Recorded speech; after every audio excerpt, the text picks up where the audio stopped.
that families rely on, while steering more taxpayer dollars to themselves and their billionaire friends. They're dismantling the VA healthcare and laying off thousands of veterans as Trump stands with Putin and risks our national security. Tonight, we expect the president to put on a master class in dishonesty. We expect the president will focus not on everyday Americans, but on his friends and his ego. No matter what he says, he cannot change the damage he's done already, and the fact that his agenda is going to raise prices for everyday Americans. Vice Chair Ted Lieu. Thank you, Chairman Aguilar. Honored to be here with Representatives Greg Casar and Brad Schneider. I want to tell you about a meeting I had today with Vote Vets. They brought in a number of veterans who were fired. And I want to tell you a story about one of them. Her name is Eileen. She is an Air Force veteran. She then went to work for FEMA. She's in a rural part of Alabama. She was one of the first to volunteer with FEMA to deploy to Hurricane Helene. On President's Day, she got an email firing her with no notice, and she couldn't even go back to her office. They sent her UPS boxes saying, you put your government cell phone and laptop in this box and you ship it back to us. A few days later, she had to go out to a field where her supervisor from FEMA had to walk out and give her her box from her items at her office. She has 2 kids, 4 and 10. She now has no job. This is not how we should treat veterans, not how we should treat federal employees, not how we should treat any American. And this is what Donald Trump did to her. And he's done that to a large number of federal employees. And if you look at the federal workforce, about 1 in 4 are veterans.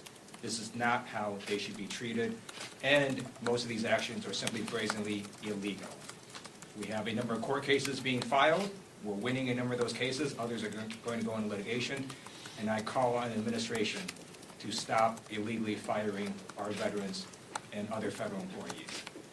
I also now want to touch on the subject of tariffs. You've seen with the indiscriminate tariffs that the president has both imposed and threatened to impose.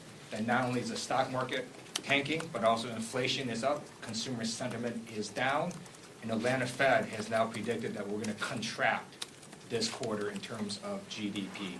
Now, that is shocking, and that is all because of actions of one person, the president, who is massively harming our economy.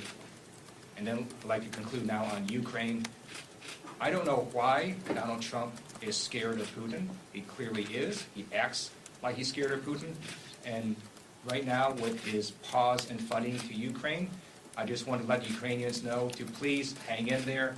The President of the United States cannot extend that pause because it will be illegal. Congress, on a bipartisan basis, appropriated that funding to Ukraine. Ukraine is going to get that funding. And with that, I'd like to introduce our amazing representative from Austin, Texas, Greg Casar. He has done a fantastic job as leader of the Congressional Progressive Caucus. Thank you so much, Vice Chair Lieu and Chairman Aguilar.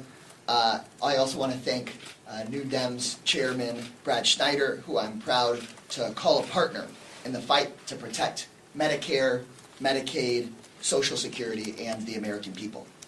Tonight, millions of Americans will tune in to watch the President address a joint session of Congress. I do not know what Trump will say, but I can guarantee you that he is going to lie to the American people and not tell them the truth about what MAGA Republicans in Congress want to do to you right now. So let me say it clearly. Whatever political games that Donald Trump plays tonight, whatever lies he tells and whatever show he puts on, people watching at home should know that Trump and House Republicans want to steal your health care, steal your taxpayer money, and hand it over to their billionaire buddies and to their donors. In Congress, Republicans are advancing a budget that would end Medicaid as we know it. And Elon Musk is trying to cut your Medicare and your Social Security. Social Security that seniors earned throughout their lifetime is what Elon Musk just recently called a quote-unquote Ponzi scheme. I'll say it again. Elon Musk just called Social Security, quote, the biggest Ponzi scheme of all time, end quote. That's right.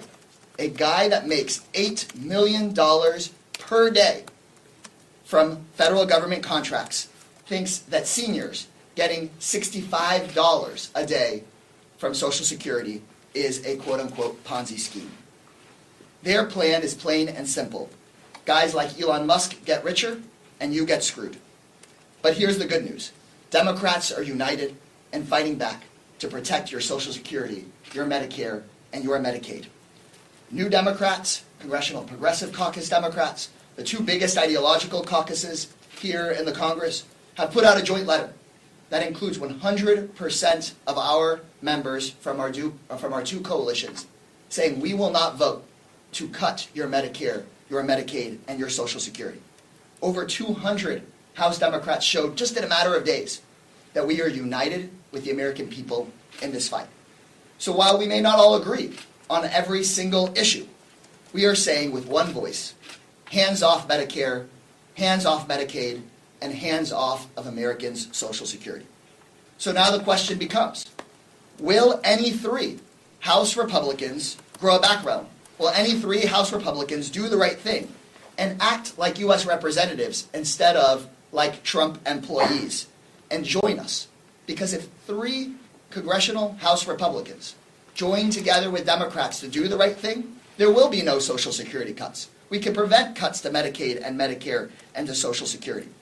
But if House Republicans choose instead unanimously to come after Social Security and Medicaid and Medicare, then they will own the terrible consequences for working people. Thank you so much, and now I'd like to hand this over to my partner, the chairman of the New Democratic Coalition, Brad Schneider.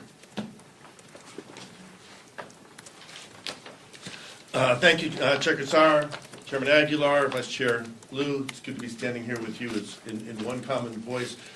Before I read my prepared remarks and talk about our joint letter, I want to touch on what Vice Chair Liu talked about veterans. I have the privilege of representing Naval Station Great Lakes in North Chicago, Illinois. Every single sailor recruit who enlists in the Navy shows up in North Chicago for 10 weeks of basic training. I've had the privilege of attending those graduations. I see those 17, 18, 19-year-old young people, men and women, who say, I want to serve my country. I want to put on the uniform of the United States, go to places I do not know, do things I have no idea if I'll be able to do to protect the American people and the American way of life. Many of those people serve 2 years, 4 years, many serve 20 years or more. All of them committed and dedicated to bettering our country. And many of them, when they finish their service, are not done serving our country. And they go to work with the federal government. They're dedicated federal workers who are serving their nation in their local communities, many here in Washington. They're the people who work in Social Security, the forest rangers in our national parks, the folks who provide care at VA hospitals. And they are the ones who are getting the letters from Elon Musk and Doge in the middle of the night saying your service is no longer desired and we no longer value your performance. This is wrong, and this is weakening our country. And this is why we are standing before you united to saying it has to stop. I'm very proud that the CPC, Congressional Progressive Caucus, the New Democrat Coalition, others have come together. We've made a very strong statement. I'm proud to lead the 110 members of the New Democrat Coalition in joining in that statement, saying we cannot allow dangerous cuts to programs that Americans have actually paid for out of their hard-earned dollars. Medicare, Medicaid, Social Security. The headline is, and should be, House Democrats are united, in deep contrast to what we're seeing from our Republican colleagues. While the Democrats are focused on lowering costs, Republicans are pushing a budget that will result in cuts to health care and benefits that have been earned by hardworking Americans. While Democrats are focused on making our communities safe, Musk and Doge are firing thousands of employees who help keep planes in the sky, prevent diseases like bird flu and measles from spreading, and serve our veterans after they complete their service to our nation. Democrats are working tirelessly to bring down prices of everyday products, while President Trump, just today, levied 25% taxes on the American consumer that will raise costs for groceries, for cars and trucks, gasoline, new construction for houses, and many other everyday products. Meanwhile, President Trump and congressional Republicans are doing everything they can to give a free ride to oligarchs like Elon Musk and his wealthy billionaire friends. And they're putting the burden for all of this on our seniors, our children, our first responders, on people who educate our children, build our houses, work on the factory floor, who take care of our communities and tend to us when we are sick. It is these hardworking people who are on the crosshairs of the Republicans' actions. One of these people is my guest tonight. Adam Mulvey is a 20-year Army veteran who served 3 tours in Afghanistan, in Iraq, and 1 in Afghanistan. He's one of 6,000 of these veterans we've talked about who was fired between February 13th and 24th. He worked at Lovell Federal Health Care Center. James A. Lovell Center is the only hospital in our country that serves both veterans and active military and every one of those recruits I just mentioned. His job was to help provide emergency management services, planning and preparing in the case of a tornado or another emergency or even an active shooter. He served 35,000 veterans in our area, tens of thousands of active duty sailors and other military members, and the 40 to 50,000 people each year who go through Naval Station Great Lakes. We all believe government should be efficient, but Trump and Musk are taking a sledgehammer to Americans' lives and our livelihoods. And I am proud to stand with all of my colleagues here today saying it has to stop. Thank you, and I am proud to yield back to Chairman Aguilar. Thank you, Brad. Take some questions. Nick? Republicans are teeing up a year-long, or at least through the end of the fiscal year, continuing resolution that could come as soon as this weekend. Is this something that Democrats could support? Well, let's be very clear about kind of the facts, but also about where this process is. Democrats do not have the ability to shut down government. Republicans have the votes. They demonstrated that last week when they went after health care and Medicaid for American families. They have the votes. They have the responsibility to govern. But let's talk about the process. Rosa DeLauro has submitted an offer to Republicans. They walked away.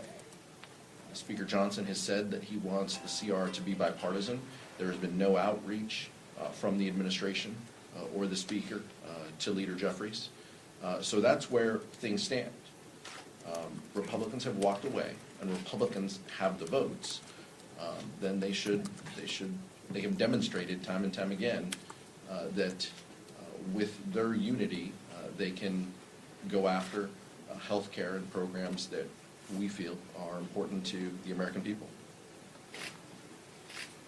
How would you gauge the effects on the public if the government were to shut down? What would be the level of suffering? Donald Trump shut down government before. Many of us up here were in Congress at that time. The administration historically has wielded that ability to keep agencies open and closed, but the American public will absolutely feel it.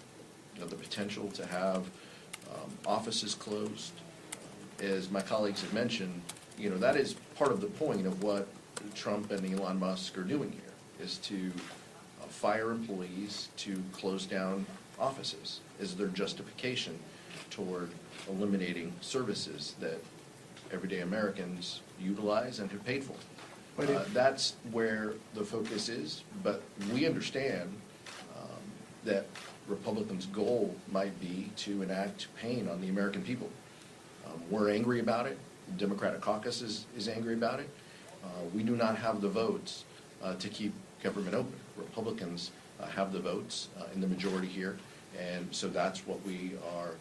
But That's what we are concerned about, and we stand, as we always do, willing to be partners in every aspect of governance. But Republicans have the responsibility here.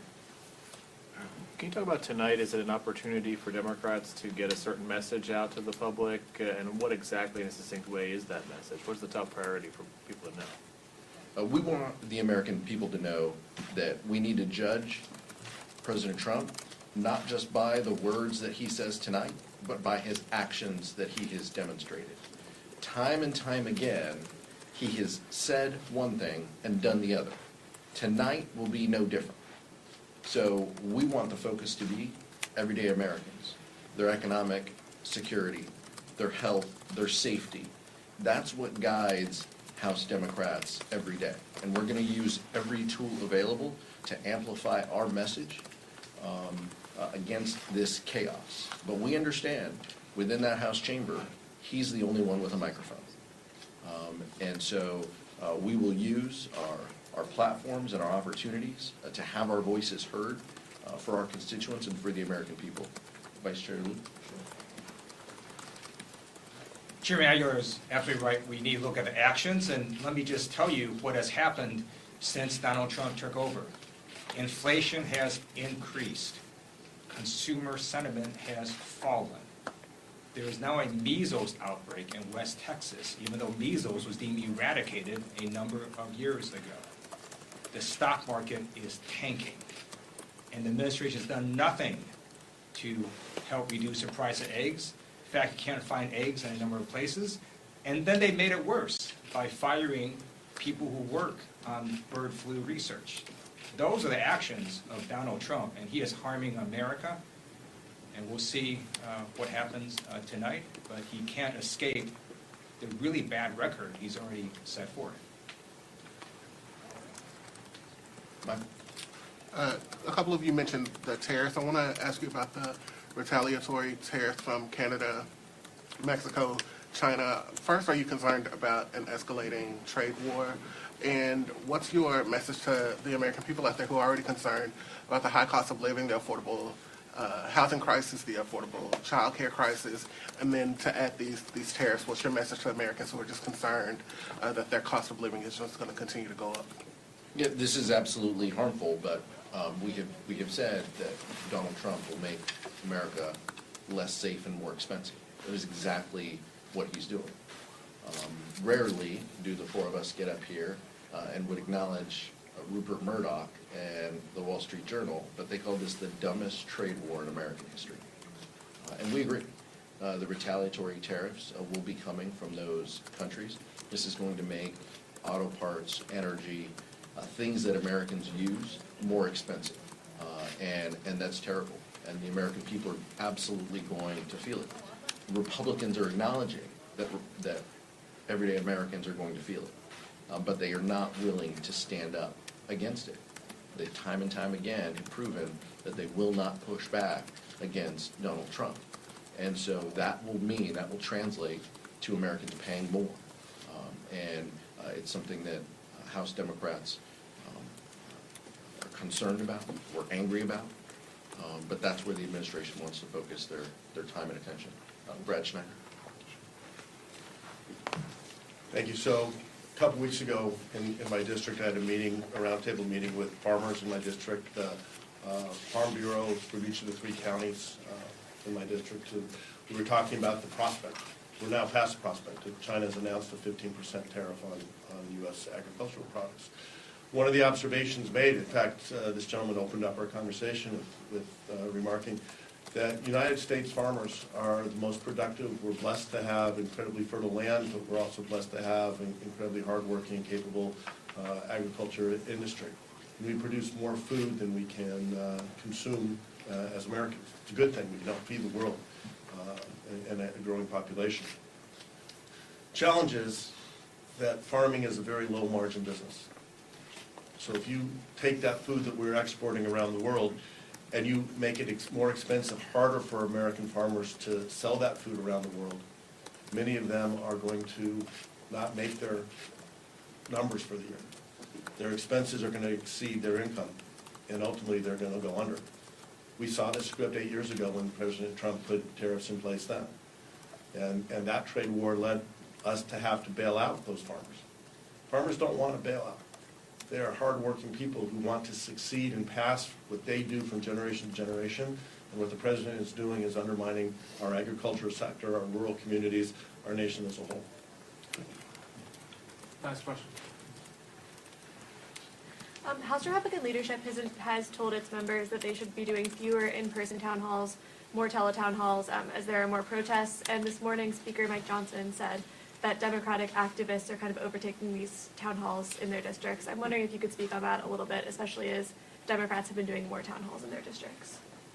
House Democrats are interested in holding our colleagues accountable. But these are not paid individuals, no matter how many times the speaker says it. These are Americans who are angry. They're angry that their health care could be taken away. They're angry that Elon Musk is running around firing people out of agencies that are providing services to them. And House Republicans are running scared. That's what we see. They are scared to answer the question from their own constituents about why they continue to support these efforts. That's the nature of where we are this moment, and I think it speaks a lot about House Republicans that they aren't even willing to take those local questions, or it has to be so specific, it has to be so filtered that they don't want to even answer questions from their constituents. But we will continue. House Democratic Caucus, New Democratic Coalition, Congressional Progressive Caucus, House leadership. Everyone in our caucus is committed toward making sure the American public understands exactly what's at stake. Director Sutton. And I think that today's letter answers that question perfectly for you. It's pretty simple to go back to your district and face Democratic and Republican voters alike, if you're willing to represent your voters and protect their Social Security and their Medicare and their Medicaid and their quality of life. House Republicans would have a much easier time going and speaking to their constituents if they weren't trying to steal their health care in order to give a billionaire a tax break.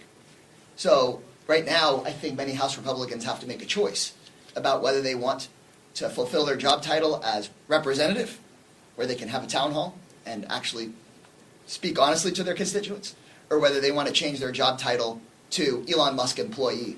And I think that's very hard to host a town hall if who you're working for is Elon Musk instead of your constituents. Vice Chair Lou to close. In 2017 and 2018, House Republicans ran away from the voters and didn't do any town halls. How did that work out for them? Thank you so much. Thanks, Thanks, guys.